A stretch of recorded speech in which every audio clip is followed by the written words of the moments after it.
the charm. How's it going, Miramar College? There we go.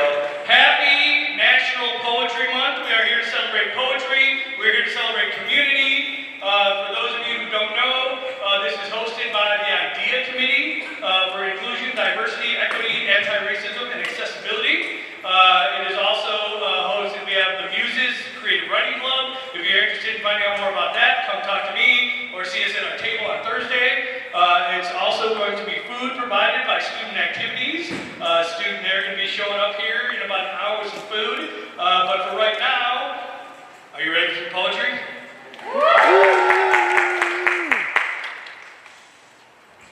I ain't nothing. Like the truth ain't nothing.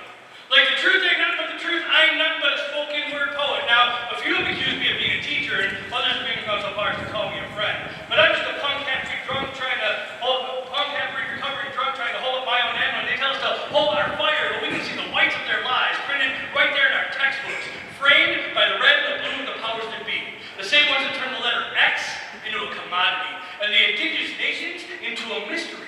So now, from sea to shining sea, we have kids who can't even cross their own hearts or dot their eyes, so they can't even recognize that their spirit is being bled into a bottle that will soon be spun for no one. And whenever I question why we're stuck in standardized tests, I'm told to mind my own P's and Q's and just keep on marching their tune like I'm supposed to be strapping on army boots when I should be marching with a million men and women and trans folks down that historic route, so we can find the story's roots before they just traded in their red coats for blue. And they have the nerve to carve their conquerors' faces in Mount Screwmore, overlooking the spiritual significance of the incomplete Crazy Horse Monument, pointing towards unfinished business about ancient tribal societies when it was all about family and metaphor was reality. And we all understood that Churchster Coyote, well, he might have busted some double talk, but it wasn't until the Great White Father showed up that everyone started speaking with forked tongue. And if we could just catch them young, then maybe they'd learn how to use their chromosomes like algebra and biology, where X plus X equals life. Why and why only make two things? Jack and shh. But Jack is still so obsessed with his own candlestick that he doesn't recognize there ain't no trick to getting Jill off that hill, because no matter how nimble he is with his skills, he's just too damn quick. Quick to play the rabbit with the trouble heads. But I guess that's how it goes when you're forced to grow on recycled poetry and pre and prose like Yo MTV selling out the movement to Starbucks, spinning our straw into their gold. And now wisdom is imprisoned in old folks' homes, and children left sleepwalking through sacred dreamcast instead of casting their dreams into every grain of sand, so while their thumbs go numb, entire oceans spill right to their hands. But there has got to be a way to save the day, even if the Aztecs and the Mayans say that Atlantis kind of way that we only have a few years left. We have still got to end all this stuff and relearn our ABCs and 1, 2, 3s, because once we have the propensity to see that there are far more than just 3 wise men and women and trans folks who deserve to be heard, that history will be alive and well and living in spoken word. Welcome to San Diego Miramar College. Welcome to our Community Voices Poetry Month celebration. We got some in-house readers that are going to read. We got some people who are in Community Voices we're going to read. We have the San Diego Slam team in the house. So they're going to do some poetry for us as well. And then we are going to have some food coming to us after that. So it sounds like a pretty good afternoon. I'm excited. I hope you're excited. So I'm going to call the first person up to the mic. So this is someone who is in the Muses Club, and I think is in Community Voices. Next time we'll be in Community Voices. So when I say give it up, I mean give it up loud and proud. Let Mesa and Cindy know what's going on. So give it up for Quinn. Give it up!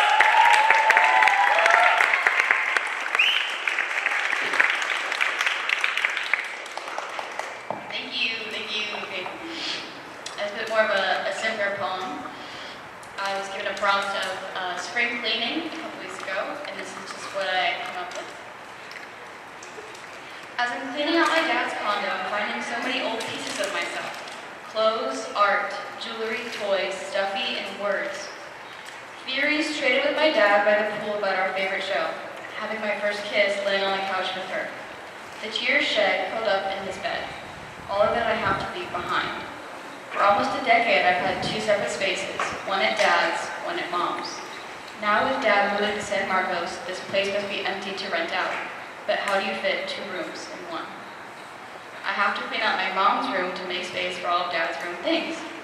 So much to throw out and donate, so much to let go of. A bunch of colorful button-ups from when I had that big sophomore year, posters that have been on my wall since she and I broke up, birthday cards from random relatives I don't know where I saved, unused art supplies I never got good enough to use, books I never had time or effort to pick up or even finish, emotions I shoved in the back of my closet when I didn't want to face them, secrets I was really bad at keeping, the time that I wasted and took for granted. To get rid of all of these things, I must also purge my feelings towards them.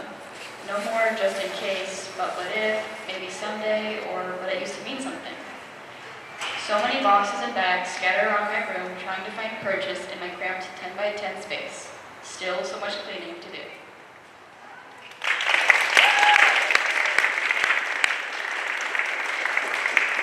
Give it up one more time for Quinn. Give it up.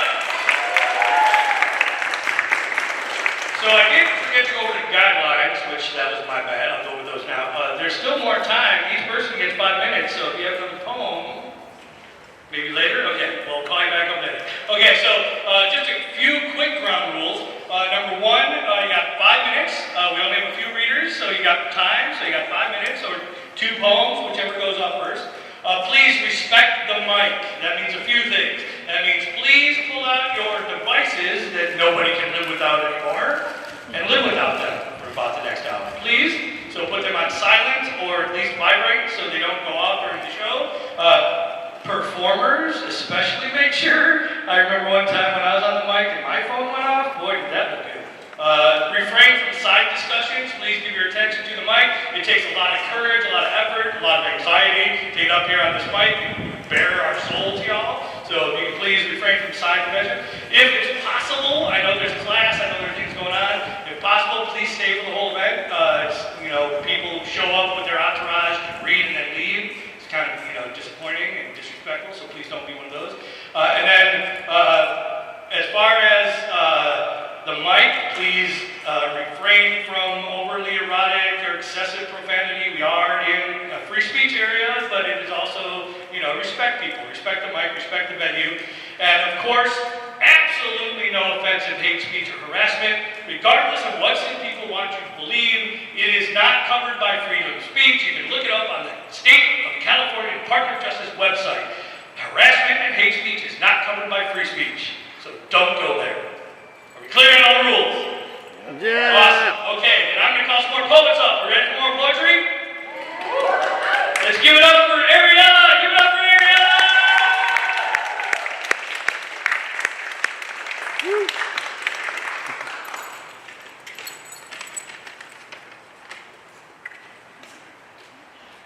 Hi everyone, my name is Ariella O'Hara. I have 2 poems for you guys today. The first one I wrote about an situationship, which is really fun. It's titled Reoccurring Necrophilia. My heart pulses against the corpse of what we once had. It's gray, sunken, flies avoid the scent, crooked mandible hangs ajar, but we keep digging it up, ignoring the law, coated in dusty sin. We know it's dead before we begin, yet the shovel works diligently in calloused hands, and eventually, the rest of this carcass is released and we sit beneath the disturbed ground, our love exposed, but found. I stroke a terrorist watch, all blood and flesh lost, just a mangle of bones and decomposed muck, maggots, long forsaken this rot, and yet it's the prettiest body in the cemetery, so I laugh, delighted, and you scoff, disgusted. You aided in this endeavor, yet believe yourself to be more clever simply because you knew what we had was dead. However, you also refuse to let it rest. While I may enjoy the delusion of reanimation, you yearn for it, working against your own amusement, letting misery simmer in this entombment like vultures. We both prey upon the weakness of our own hearts, picking at twisted veins and rotted clots, so much so that it brings us back to this spot over and over again.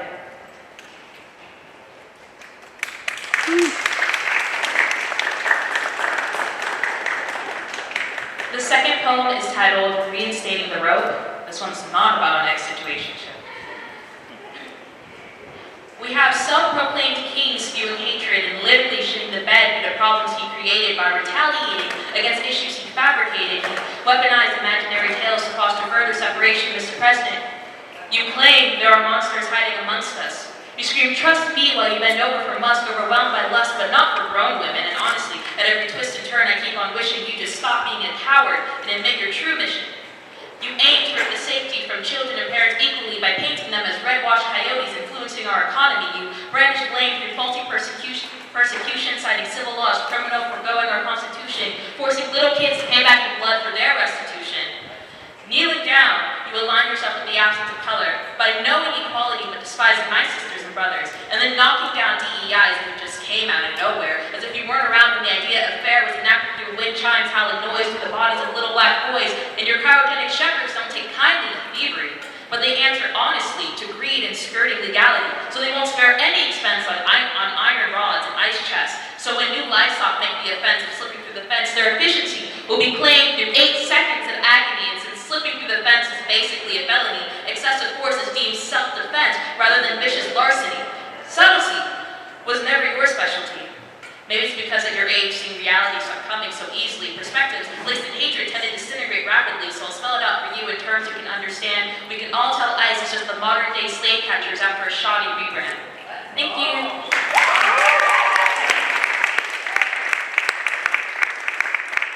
Give it up one more time for Ariel. Give it up.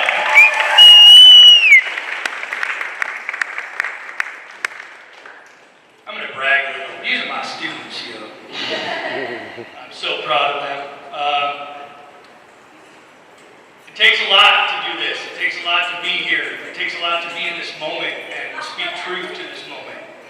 So I'm really proud of my people who do that. I'm proud of all of you for just being here, for being part of the solution and not part of the problem. So thank you all. You should be proud of yourselves. I'm going to bring another poet up here. I got super excited when I saw this gentleman walking up because I haven't heard his poetry in a minute, and I absolutely love every moment of everything he has to say. So I'm going to call him up here. So remember, this is about community and about our campus. So even though this is not a student, this is a community member, and he's welcome to submit to Community Voices next time. We have a round of people, so I hope that he'll consider that. So all kinds of stuff going on. I'll let him tell you about it. Give it up for Montezuma! Give it up!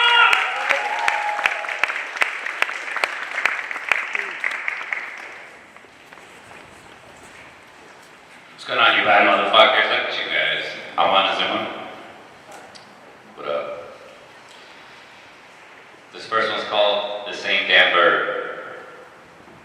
Left or right wing, it's the same damn bird. When I see pacifists and priests, or protesters out in the streets working with the police, pushing sacrificial peace, I see the same damn bird. They try to silence the streets and tell me which flag to pledge allegiance to. Unfortunately, that's a severe case of the bird flu. Your symbol's not an eagle, that gives you too much credit. You're more like Pecker Woods to me, yeah, I said it. FBI, DEA, CIA, the BIA. Conservative, socialist, liberal, centrist. Never mention indigenous. They never care that we exist. Trump's deported thousands. Obama did the same. Hell, it started with Clinton's immigration reform bill, 300,000 dead to their name. Yet you still act surprised when we find all these mass graves of all the people that this land and water could have saved. The same one that's being exploited and raped because water isn't a human right unless Nestle gets paid. It's not broken, it's just how this fucking system's made. So as we watch their empire crumble to pieces, just know that there's no second coming of Jesus. Look up in the sky, it's a bird, it's a plane. Oh no, it's just another police surveillance camera again. It's just another helicopter on the west block. I'd rather leave a pig lined up with his best shot. Superman isn't real, he's just American pictures and words. And even if he was, he'd be the same damn bird. Thank you. Thank you. I'll finish this off with some new shit. New shit? Here you go. Did that at another show, just quick. This one's called Every Household Deserves Paper. Every household deserves paper. Every household deserves pens, pencils, notebooks, binders, crayons, and glue sticks to create, learn, and grow. I can't believe it's almost 2030, and yet it's still hard to find a working printer in the hood.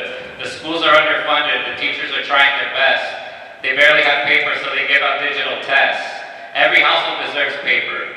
Every household deserves a bankroll, not no chump change, greenbacks, blue faces, big bills to pay these big ass bills from these big wigs driving big wheels. Every household deserves paper. Every household deserves a backyard filled with leaves and a deed, or at least a right to feed their entire family with fruit from those trees. But the system has us fighting for the scraps that we need. We deserve a garden. We deserve an acre, maybe more. We deserve to retain a relationship with the land itself. See, this poem isn't even about paper.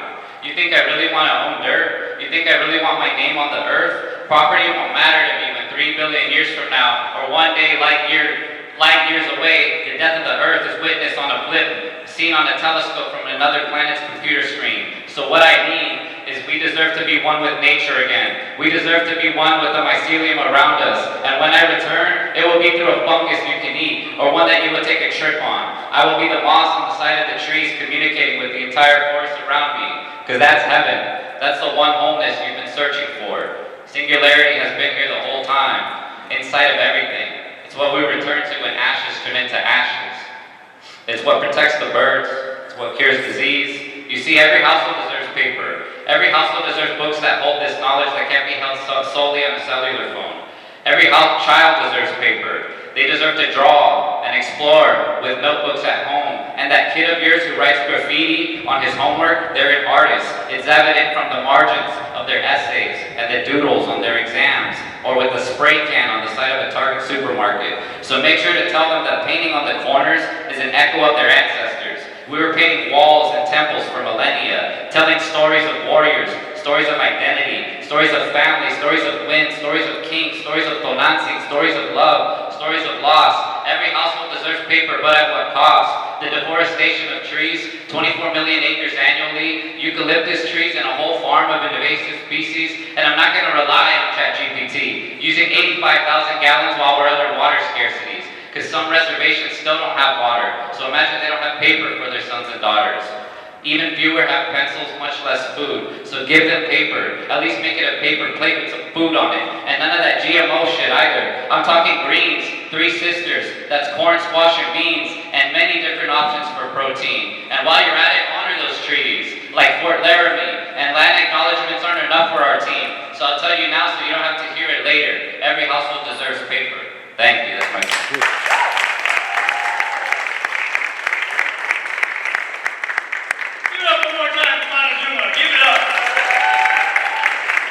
If you wondered what he was reading from there, he has little zines that he makes of his poetry, and they're available. So if you are interested, he also has some super sweet stickers, which I'm a sticker person. So check him out, talk to him. I'm gonna call another poet up, and then we got 2 more poets after that, and then we're gonna bring up the slam team. Are y'all ready for that?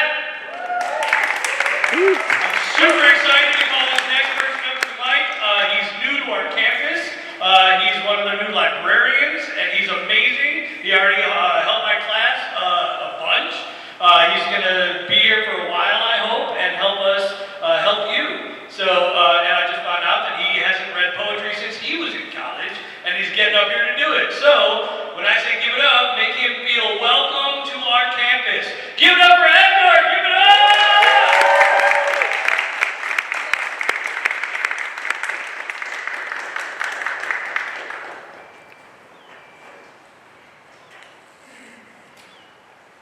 Everyone, so as Bear mentioned, I am your new librarian here, and as he also mentioned, I have not done this since I was in community college, but I have come out of retirement just for you guys.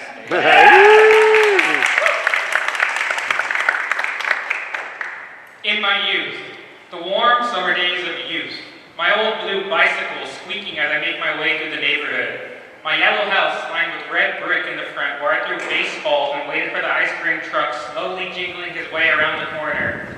Then we moved to the humid Arizona desert with its smoldering heat and wide lakes, where I once caught my very own first fish, smiling, eyes wide in the ceaseless moment of my youth. Then we made our way back to California, where I spent hours gazing through the pages of books at the public library. There I was, walking home, spilling books onto the floor, almost losing my library card as I crossed the streets before dusk. I entered my own world, where the sidewalk ends and Shel Silverstein waits for me with his big grin and bald head. Later I watched as the needle dropped onto a vinyl, spinning with its intrinsic grooves. I feel the frequencies vibrating through my very own being, and the crisp warmth of buzz as the next song begins to play. The verses that Bob Dylan sang really spoke to me. Folk poet with his Ray-Ban sunglasses, curly hair, wood-stained acoustic guitar, and shiny silver harmonica. Then were the days I hiked all alone through the hills of Turnbull Canyon and Latin Lassie, where I sat in the dirt holding quartz crystals and reading that crazy Pete Kerouac, as he, like me, on his own journey searching for truth and wisdom in the mountains of eternity. It was my time to see the world and be crushed by it, to suffer the pain and heartache as I sat there staring into the void of the universe, saying to myself, so this is the blues, huh? Silly sorrows of youth, silly childish expectations of the universe. I deserve nothing, I have everything. Our existence is impermeable and everything within this physical reality.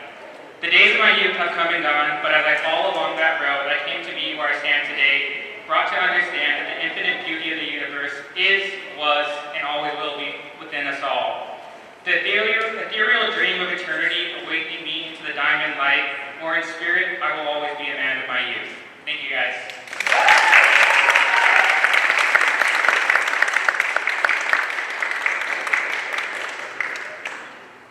Give it up one more time for Edgar! Give it up!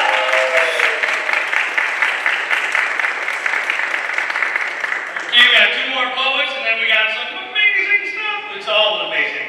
So here we go. I'm going to call up another one of my students that I'm super proud of. So I'm excited to hear what they have to say. So give it up loud for Nicole. Give it up!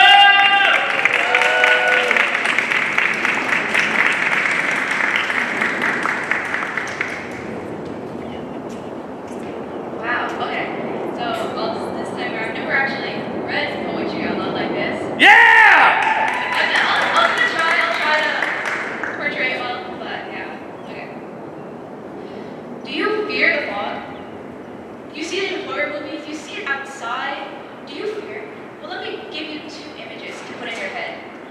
Why fear the fog? Well, it is a false serenity, so that evil may launch itself at you, secretly. It is a suffocating cloud that traps you. It mutes your senses, your vision becomes blocked, your smell becomes clogged, so that all you may feel is that sickening moisture. The fog is feared for a reason. Well, look at it this way. Why fear the fog? It is just misunderstood. It tries to cover you up so that you may stay innocent. To protect you from that evil truth, it wraps you in its blanket. To keep you out of harm's way, it gives you that refreshing, protective aura. The fog is nothing but a friend. I will tell you now, this is not about fog. It's about perspective. 2 sides of the same coin isn't quite right, but more like the many sides of an infinity-sided die. As insane as it sounds, maybe you don't know what is right or wrong to anything. Only the moral compass that was implanted on you by society, by your parents, by those above them. They think that they know the right and wrong, but they have been told by everyone what is right and wrong. You fear and praise what you are told to, while the true evil wanders freely behind you. Watch your back. You can never know what you can trust and what is hiding behind the mask of society's term of good.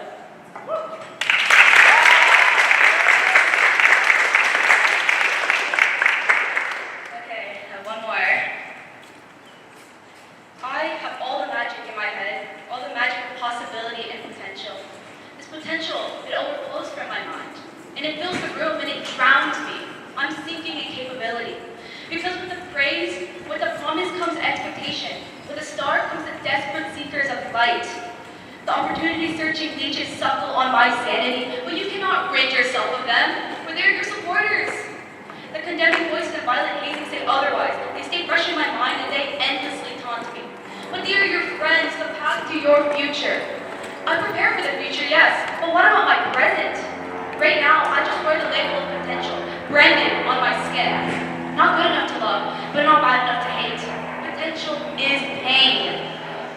An illusion of instant success is my curse. People think that this is some sort of movie, that the potential will burst open like a firework. But my potential is not fire, it is water. For now, I'm sinking in this potential, but soon, I will learn how to swim. And I will emerge from the beautifully clear, yet clouded water that is my potential. I'll be hopeless. I'll be tragically terrible at everything. I'll be a failure. I'll be a failure. A failure with freedom. Thank you. Give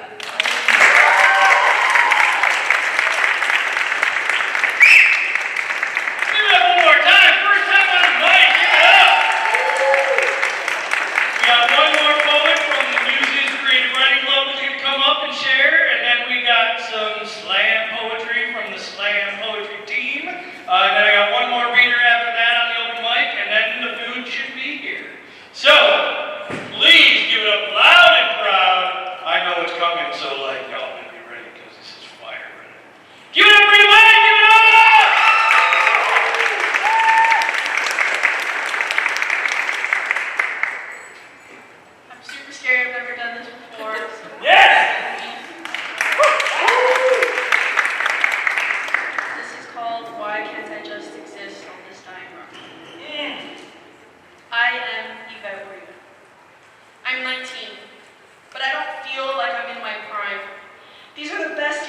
life, they told me, but I didn't even think I'd make it this long. I live every day with the patience of someone who feels like they're out of time. Yes, I know you have so much life to live. But then why does it feel like I have the ticking time bomb above my head, mocking me with every clip, but one that rings louder after every "what do you want to do" conversation? This is the last year of my teenage stage, and it's daunting. So daunting. I am a woman, but when I think of my gender, I go blank. I get the look at my breasts, the doubt of my strength, the feminine urges, the cursed menstrual cycle, but how I wish I was a boy. I wish my chest could be screwed on and off. I wish I could shop in the men's section without getting skeptical looks from my mom. I wish my strength wasn't doubted. I wish my masculine impulses weren't so out there, and I wish being nothing wasn't so wrong. Look at me and see that I am the gray in a world of black and white. You can't. They, them is too complicated. Jesus, why can't I just exist on this dying rock? Soy mexicana, pero todavía necesito usar Google Translate. Todavía necesito preguntar cómo se dice punto, punto, punto. Perdóname, puedo hablar español, pero es tan malo. Perdóname, no te entiendo. Por favor, ten paciencia conmigo. No puedo hablar con mis abuelos, mis tías, mis tíos, mis primos, porque no estoy tan mexicana como ellos. Estoy mexicana. Es en mi sangre. Era mi primer idioma, pero es suficiente.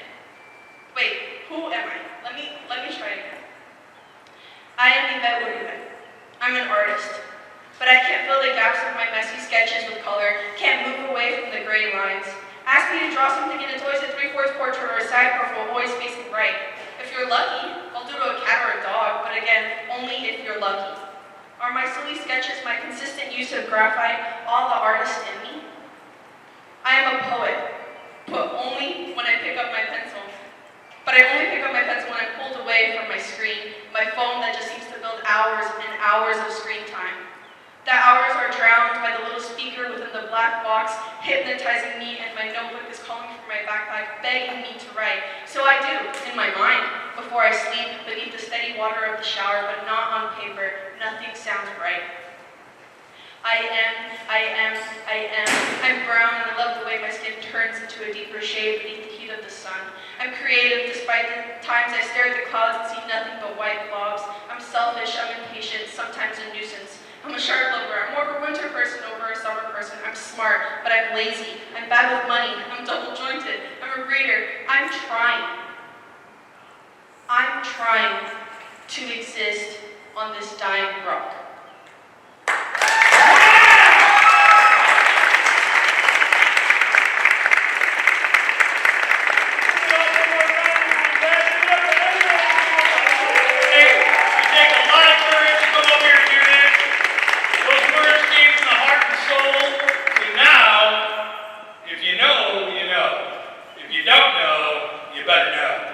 So the second Monday of every month, there's this spot in North Park called Queen Bee's, which is an amazing establishment run by an incredible woman that we all need to keep supporting. So go there as much as you can.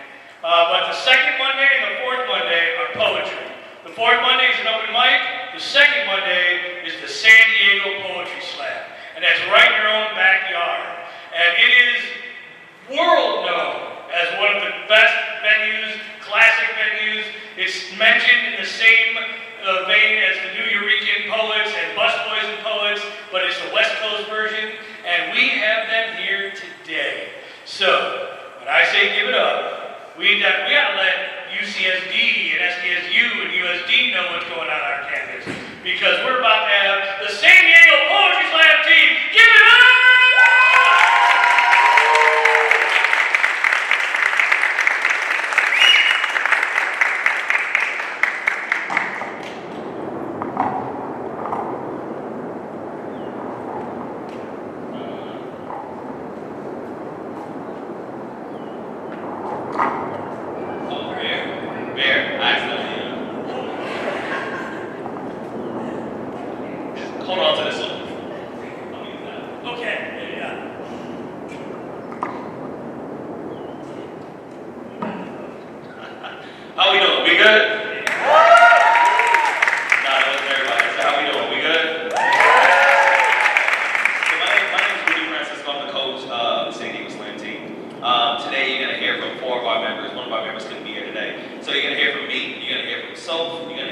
Olivia and Shantae.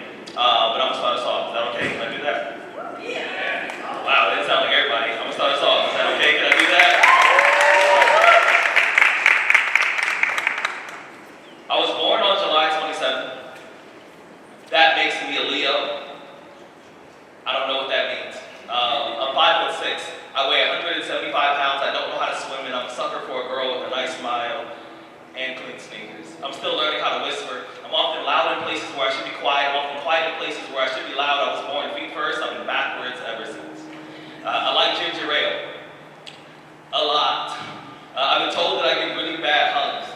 People say that it feels like I'm trying to escape. Sometimes it's because I am. Secretly, I get really nervous every time someone gets close enough to hear me breathe. I have this odd fascination with things like sandcastles and ice sculptures. I assume it's because I usually find myself dedicating time to things that will only last a few moments. I guess that's also why I tend to fall in love with women who will never love me back. I know it sounds crazy, but it's actually much easier than it seems. To be honest, I think it's safer that way. Relationships, they often remind me that I'm not afraid of heights or falling, but I'm scared of what's going to happen the moment that my body hits the ground. I'm clumsy. Yesterday I tripped over my self-esteem. I landed on my pride, and it shattered like an iPhone with a broken face. Now I can't even tell who's trying to give me a compliment. I've never been in the military, but I have this purple heart. I got it from beating myself up over things I can't fix. I know this sounds weird, but sometimes I wonder what my bed sheets say about me when I'm not around. I wonder what the curtains would do if they found out about all the things I've done behind their backs. I've got a hamper that's overflowing with really, really loud mistakes in a graveyard in my closet. I'm afraid that if I let you see my skeletons, you'll grind my bones into powder and get high on my fault lines. Hi, my name is Rudy. I enjoy frozen yogurt, people watching, and laughing for absolutely no reason at all. But I don't allow myself to cry as often as I need to. I have solar-powered confidence. I have a battery-operated smile.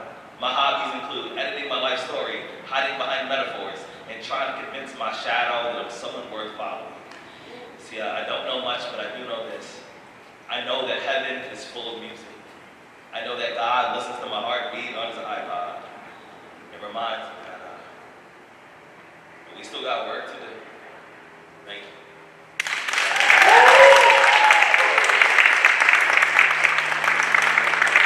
So we're all going to do 2 poems, so this is my last one. Ready for the poem? Say let's go. Let's go. You ready for the poem? Say let's go. Let's go. Gregory SD7 says, I hate politics, so I stay out of it and I just mind my business. Tammy Goodday 5 says, there's a lot going on in the world right now, but I'm really just focused on myself. Surf's Up Rob says, everybody wants me to have an opinion, but I let the politicians take care of those things. I say, being neutral is a privilege only given to those who are not living in a war zone. Not having an opinion is easy when there are no soldiers raiding your house, no explosives at your door, no glass particles inside of your lungs. You are so quiet. Your apathy roots for the oppressor when no one's looking. Cheers for the rampage while it devours innocent people. Your apathy does not pull the trigger. It just hands the gun to someone who will and then tiptoes around the body and then tiptoes around the conversation. Okay, you may not have blood on your hands, but it's all over the floor and I can see your footprints on the carpet. Question, if a massacre is happening in front of our eyes, aren't we at least partially responsible for the carnage? Are we not at least a little accountable for what happens next if we see it and we say nothing? If we see it and we do nothing, we are just creating a space for injustice to have a safe landing, a brand new home for unnecessary violence, a shelter where brutality can have a good night's rest and wake up stronger in the morning. I heard that a closed mouth is a war crime's favorite accessory. Of all the things you could have been, why choose to be a watch, watching people get displaced, watching people get murdered, watching people starve to death in the streets? When I ask you about genocide, and you say you're just not that political, it sounds like burn all the houses that are not mine. It sounds like I will offer my neighbors as kindling. It sounds like I will accept all the flames as long as they stay away from everything that I own. When I ask you about genocide, and you say you're just not that political, you're not that political, you're not that political, you're just not that political, it sounds like my knuckles are so pretty. Because I fight for nothing. Someday, I hope to live in a world where empathy is a gentle breeze that passes through us all. Where strangers become mirrors that we can see ourselves in. And we realize human decency is not political. Honestly, it's just the bare minimum. Thank you.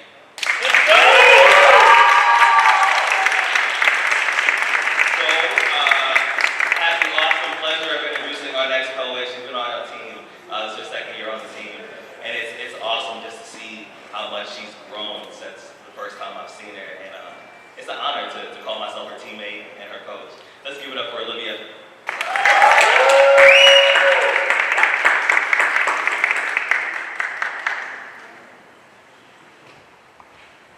It's so weird to see Rudy call me teammate. I used to watch Rudy on YouTube. You guys might not know, but he's like world-ass famous.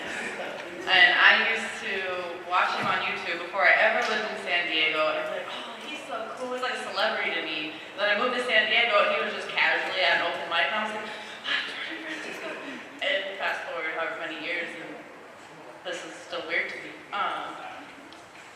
So thank you guys for being here. I want to can I encourage you for a second? Please keep writing. Please keep speaking your truths. Keep being you. It's really hard to be a young person. You guys are doing a fantastic job. Please keep showing up and being yourselves. Please. All right, my name is Olivia Mercedes. I'm going to do 2 poems, and I'm going to introduce the next teammate.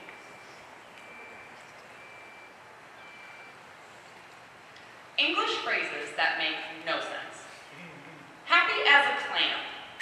Our clam's actually happy though. They went bananas. Have you ever seen a banana do anything? The bee's knees. Okay, bees can fly, but their knees, I'm on my period. As in, bloody tissue is literally, at times violently, falling out of my body, and the phrase I'm given to describe this is, I'm on my period? Like, I'm on vacation? you know, maybe I would be if I had all the money I've spent keeping myself sanitary, paying tithings for wads of toxins to shove into the same place every human life comes from. This blood is not an atonement for my sins. This is proof that I am God herself. Men didn't stone us because we're dirty. They did it out of jealousy. They couldn't become us, so they shamed us. Couldn't replicate our power, so they made it their possession. Couldn't grow themselves a pussy, so they ripped off their rib to build us a cage. To motor us from creator to bride, priced us at fertile 99, then outbid each other to take our virginity, as if our sanctity can be colonized by a cock. I cannot lose something to make up as propaganda. I am not a vessel for your ego or confessional for your cake. Your prayers do not erase what you do to your prey. You may have politicized my body, but my divinity never left. It is right here, dripping between my legs. Reminding me that I am designed to shed what no longer serves me. Despite the narrative you were sold, this is not a punishment for failure to be impregnated. This is my immune system cleansing my body of pathogens. We do not bleed because of sperm's absence, but rather to rid ourselves of its presence. My cramps are the elbow grease of the protector in me, scrubbing away residue of men who come to worship me. Is there an act more holy than this? Than the portal of life, self-purifying itself, the average menstruating person bleeds 29 liters per lifetime. The adult body holds 4.7, meaning not only do we birth bodies, we bleed the equivalent of 6 fully grown ones. I'm not throwing the stones back at you, I'm just debunking the reasons you were taught to pick one up, because I am done shrinking my divinity into a dot. I will not euphemize my power for your comfort, and I will not fear your discomfort, because what could make me more fearless than my ability to shed liters of blood without a death threat? I am not on my period. This is my sacred purge, my divine detox, my womb's holy sacrament. I don't just bleed, I rebirth. And that is the bee's knees.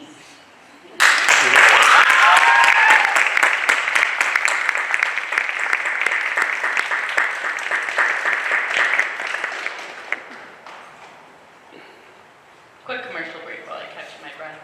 If you guys are looking for other free open mics, I host an open mic on the 4th Thursday of every month, which happens to be this Thursday.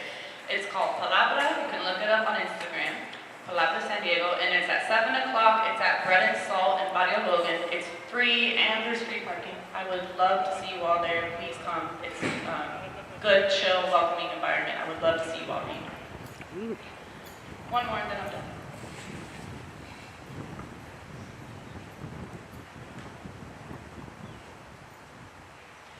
My first Spanish lesson was my name. Olivia Mercedes Paco Ruiz Román Dicho Castells. My second was pendejo, which felt like my name. But my favorite Spanish word is apapachar. Apapachar is the act of hugging someone with your soul. To not just hold them, but to heal them. It's not any hug, it's that hug. The one that embraces all of you, not just the part that showered today. The one that turns your heart right side up, that melts your heart like the ocean melts the sun as it collapses into her abyss at the end of a long day. And the best part of this poem is you all just imagine yourselves being hugged.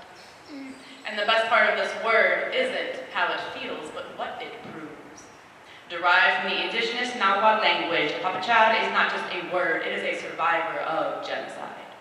A relic of resistance that refused to surrender. Apapachar endured torture, rape, and persecution for occupying the land that conceived it, witnessed the castration of its own mother's mouth, and lived to tell her truths by alchemizing massacre into revolution. Apapachar birthed the Tierra en la Libertad, nurtured the roots of Guillermo Zapata before he grew a movement into liberation, proving that even the cruelest oppressor is vulnerable to the weapons it loves arsenal. A weapon detonated not by hate, but by the intertwining of our own wounded arms.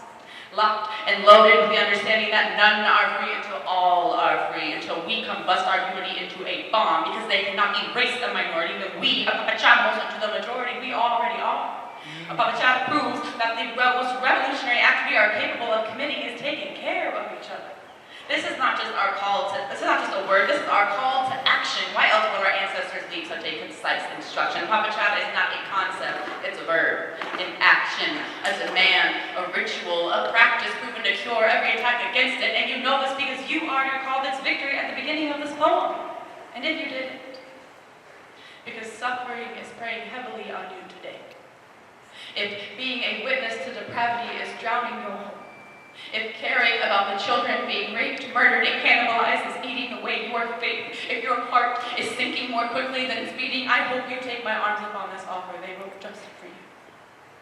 Because being human is hard right now. So I need you to know you are never alone. I can't wrap my arms around this entire courtyard, but I can speak love into tu teapapacho. Carono con todo mi amor, to each of you with all of my love, I embrace you. With my soul. Thank you.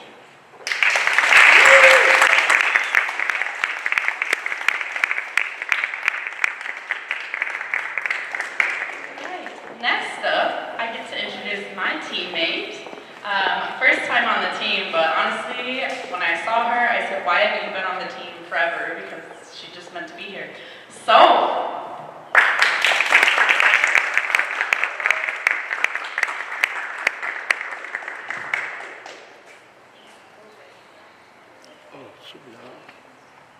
Hello. Perfect. I turned it back on. Thank you all for being here. Thank you, Olivia, for the introduction. When I first came to San Diego Poetry Slam, I was super nervous. I'd never performed in front of anyone. And I saw Olivia perform and thought, damn, I want to be like her when I grow up. We're like the same age. Okay, so I'm going to do two pieces for you all.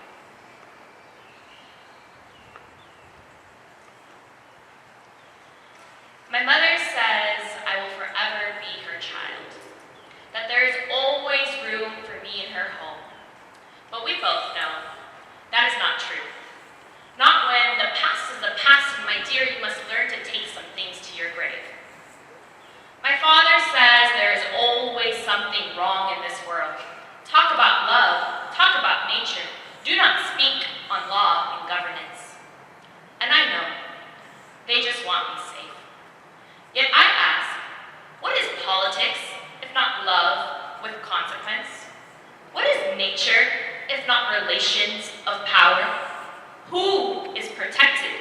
Who is prey? And I know speaking freely does not come easy, but people die daily for a fraction of the right to say what I get to today. So I will not let any version of red, white, and blue seal my lips like glue. And if you ever found me to be soft and sweet, do not mistake kind for weak. I can be warm without lowering my guard, hyper aware of predators in our backyard. I carry rage for convicts that won't see their conviction, so I speak with conviction because my diction is my remaining weapon. And I know we are all the walking wounded, and I don't know the shit you've been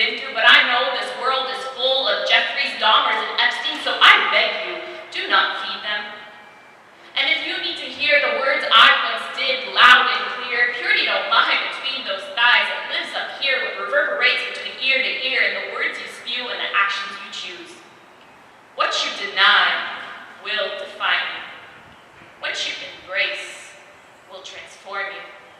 What you avoid controls you. And what you face frees you. And I fought for nearly 30 years to speak without permission, to loosen the grip of societal expectation, of cultural negotiation, of harmony built on combined evaporation. And now that I know freedom, I want to be sure that you know it too. Real liberation doesn't begin with law, it begins in the mind. The moment you trade, what will they say for what do I want my life to say? And when they tell you you're too rebellious, just tell them I treat my soul with reverence. When you refuse to shrink, I remember I don't have to. When I decolonize my mind, I weaken the cage around you. When you protect the sovereignty of your voice, you expand our choir. Your freedom is my freedom. My liberation is your liberation. Who is protected? Who is prey? Not me. Are you?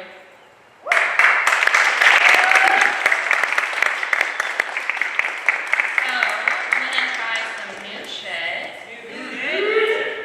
Before I do, I want to say it is so amazing to be here. I started out my educational journey at community college before transferring, and it was the perfect foundation for me.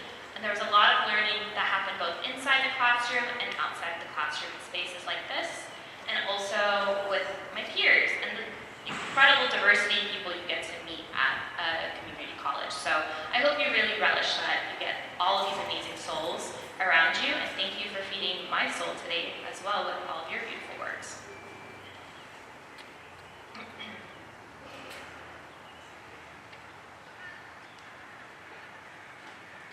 I was sitting at a dinner table with people I love, candlelights flickering, silverware, our background percussion, small bites of presents passed between. We consumed each other through screens, shared laughter through emojis and memes. And I left, hungry, in the quiet hum of a room full of almost conversation, thinking, my friends don't call me like they used to. You think AI is stealing your jobs, but I worry AI is stealing your friends. Loneliness answered in milliseconds. 1 billion people have adopted artificial intelligence, robots that never interrupt, acknowledge your every sentence. My friends settle for expressionless, emotional intelligence. We are the most connected generation in human history, yet afraid to phone a friend. I've hovered over a contact, typed and deleted 17 replies, scared to let someone carry the weight of imperfect me. I have a friend who used to text me everything, her 2 a.m. spirals, the boy who left her on red, the shady comment her barista said, but the last time I saw her in person, she said, I'm great, and her smile faded too fast, and I waited for a comma but got a period instead, and I didn't push because how do you say I read your soul at midnight? Why won't you show it to me now? I know being understood by something that can't feel feels safer than being misunderstood by someone that can. But maybe this story doesn't end in ruin. Maybe the loneliness was always there, but the screen gave it a room. Maybe we're not training the large language models. Maybe they're coaching us, providing you the courage to speak with your chest, the audacity to dial instead of text. I want to be fair. The algorithm introduced me to people my zip code was too small to hold, showed me a protest in Brazil, a recipe for my grandmother's village, brought a refugee living in diaspora a way to be from here and there, gave me the strength to become a woman who says, me too. But when technology glitches, twitches, spits digital nonsense, I hope you loosen your grip on perfection and this artificial matrix that's been your dominatrix. I hope you look at the people you love the way your eyes get glued to a screen with interest. I hope if your online world is a place you feel connected, it becomes the bridge back into the messy, inconvenient reality. Because after the avatars, after the AI agents, the most radical thing left is presence. You cannot control Z the years you spent looking down. You cannot DM the warmth of sitting close enough to hear someone breathe. You cannot airdrop the weight of a hand on your shoulder. You cannot hotspot the feeling of a dinner table where nobody's pretending. So tonight, I'm not asking for an artificial revolution. I'm asking for you to call the friend you've been meaning to call. Let it be awkward. Feed the pause where neither of you knows what to say next. That pause is full. of connection. Thank you.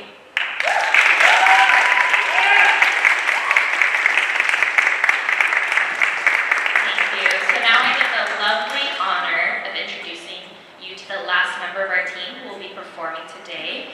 I want you to give a big warm welcome to someone who I admire, your perfect closer, someone who gives me deep belly laughs and also makes me cry with her word. Please give it up for Shantae.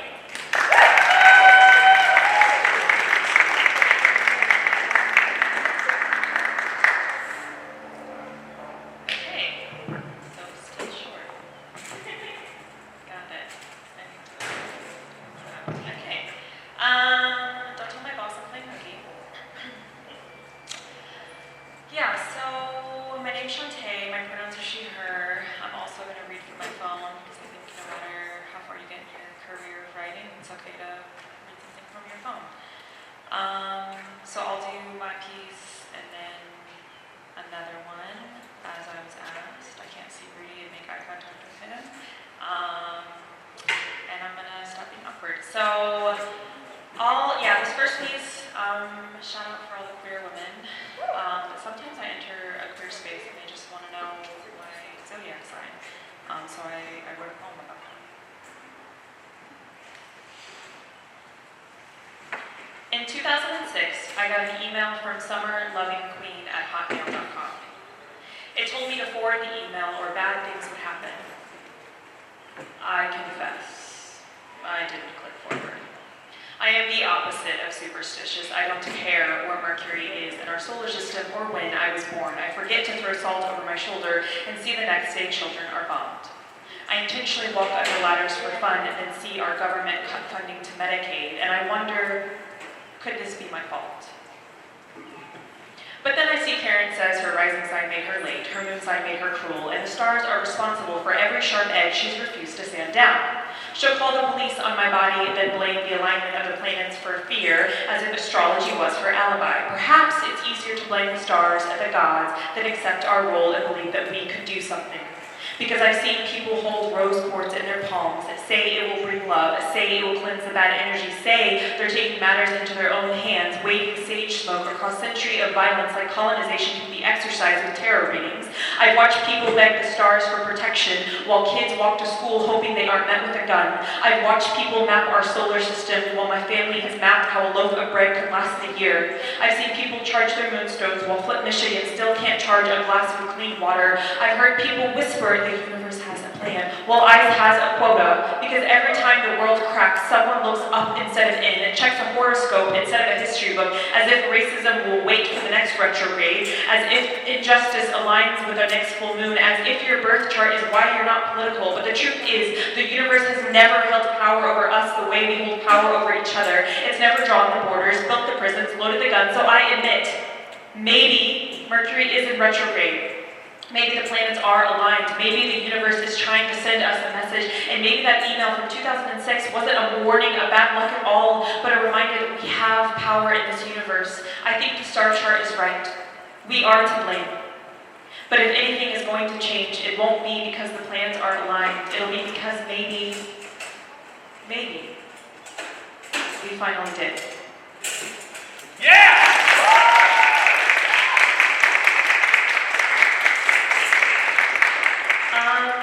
And then I'll do this last piece, shout out to situationships. It happens, and it makes us better writers, I guess.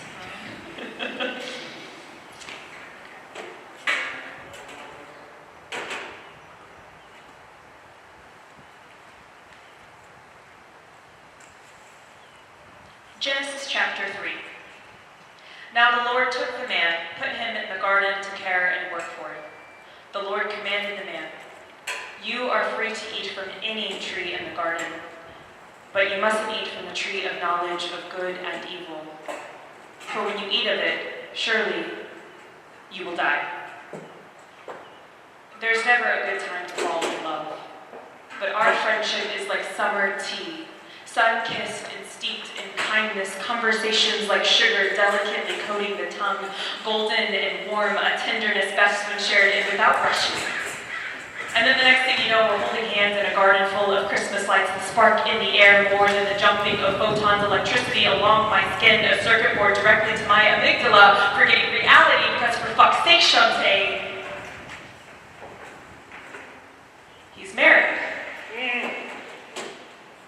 I know how easy it is to lose you, the audience, when I say that.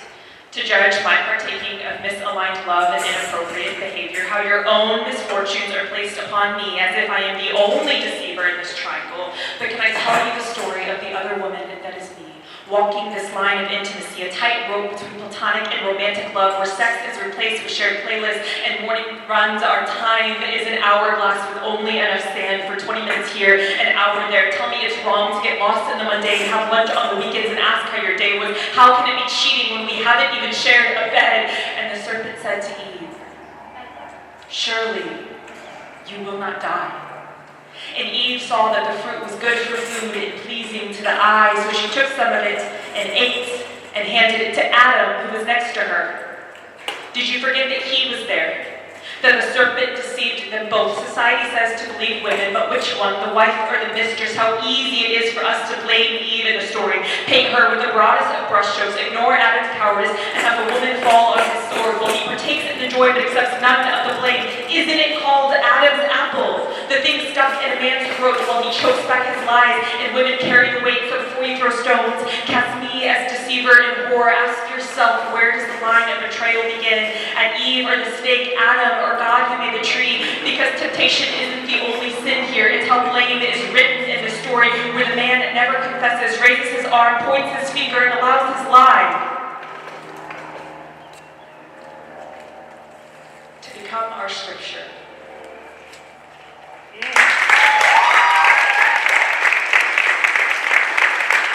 Thank you, and I will give it back to Eric.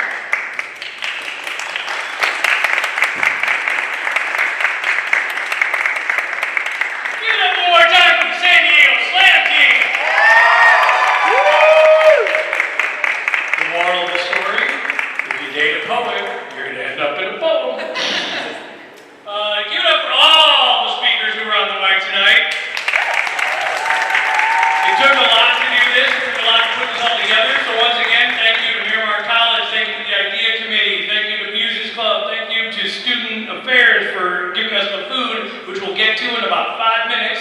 But we have one more poet for the night who's going to close us out. I'm excited that he's here. I know we had to take the bus and took him a minute to get here, so I'm excited that he got here. So we're going to close it out. I believe there's an event coming up this Saturday that he might tell you about. So give it up for Cheekin! Give it up!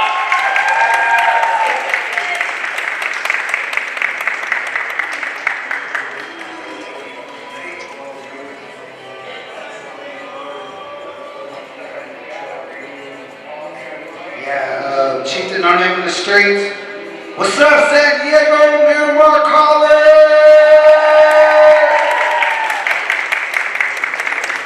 It's Chicano Park Day this Saturday. If you got poems, come on through. 11:30, and then in between bands, we can probably put people on. Asa Libre, 2076 Logan Avenue, Barrio Logan. This Thursday, Palabra. I'll see you guys there.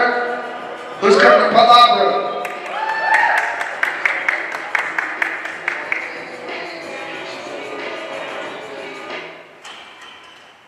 So much pain. Students studying. Shoot her. Premiere Pro. Editing on computer. Students studying to be a shooter.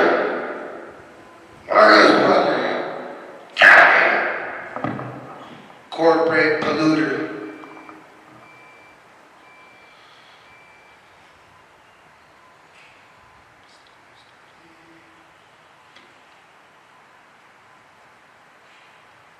Yeah, I haven't memorized it, sorry. New shit!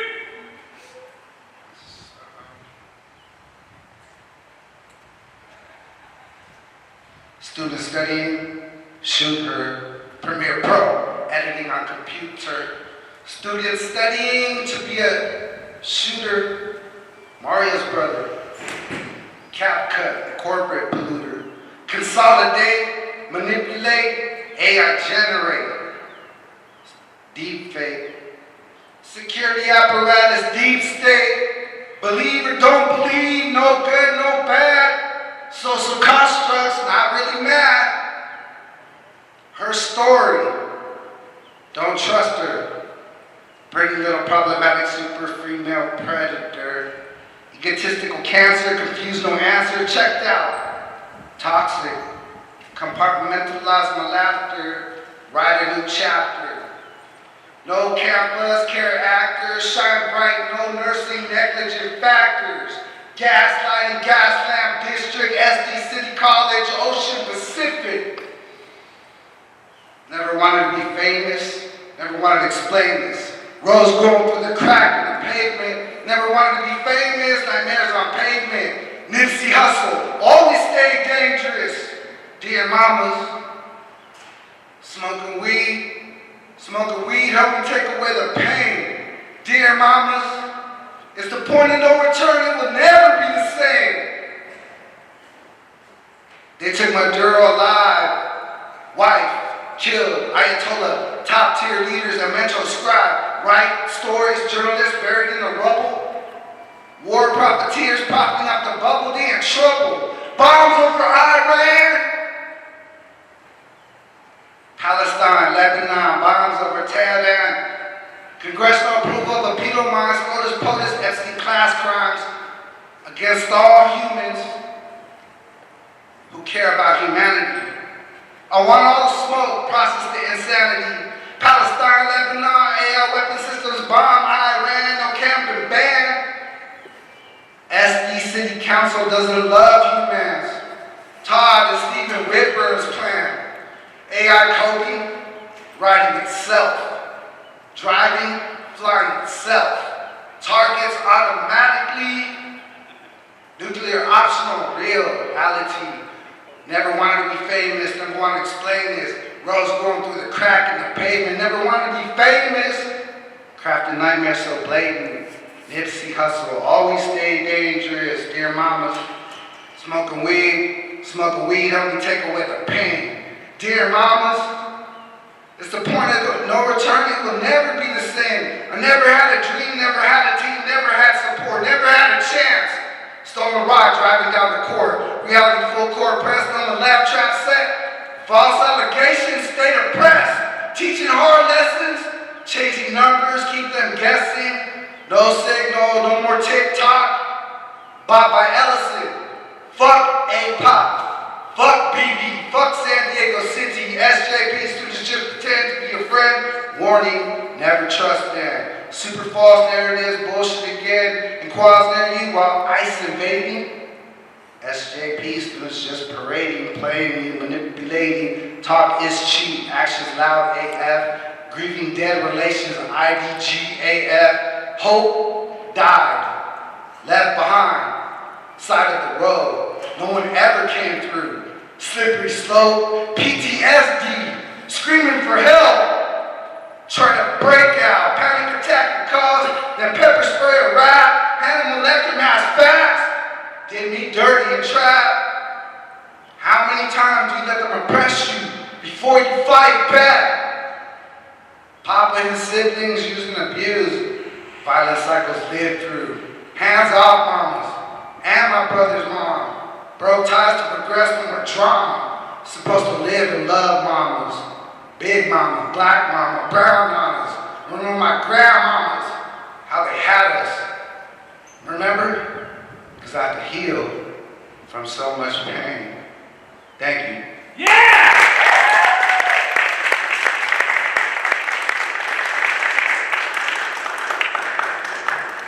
Give it up one more time for Chieftain. Give it up to the San Diego Slam team. Give it up for everyone who's here today. Give us some poetry.